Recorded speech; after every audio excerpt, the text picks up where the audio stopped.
In this video, I'm going to show you the strokes for our handwriting.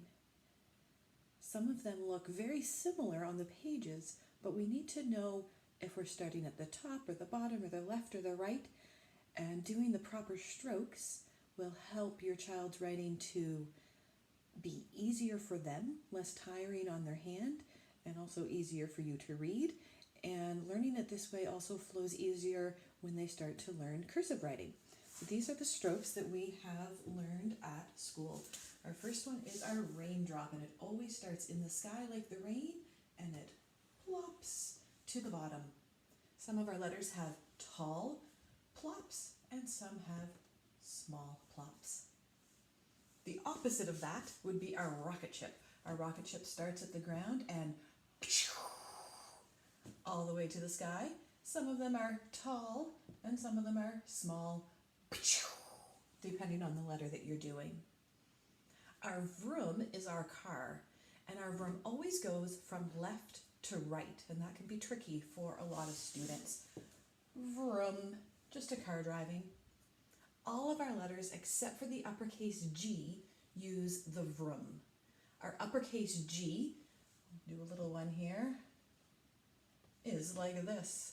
And this is not a vroom because we're actually going right to left. It is a truck backing up. Beep. The uppercase G is the only letter that we use the beep in.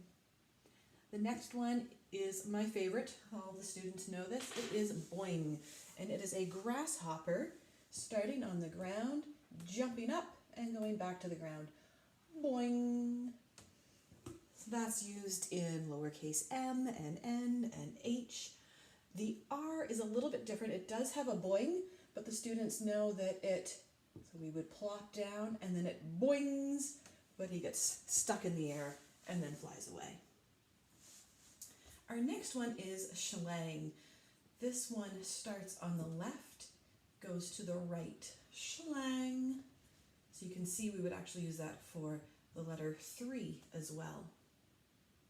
Our snoring sound is our cave, our bear in our cave. And that's a fun one, except for when you have to do it over and over again. It's a little hard on the throat. You can picture a little baby bear sleeping in the cave. Our next one is called whack. And for this one, the students pretend that they're standing up straight and they kick a ball and catch it at their waist. We use this in the lowercase b. Plop, whack, which I know is not the way many of us learned it, but it does help with some of the trickiness between lowercase b and d. Our d is plop versus plop, whack. So that's an easier way to distinguish between them when the children are writing, and it also flows nicely into cursive writing. So our whack actually starts at the bottom and goes to the right. Whack. It's the soccer ball being kicked and caught. This one over here we actually didn't do in class yet.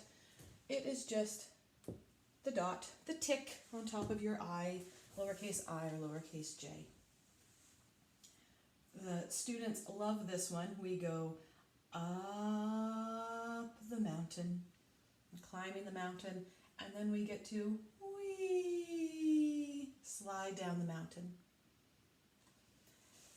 This next stroke is used for lowercase g, and both G and J, uppercase and lowercase, and a backwards one for Q.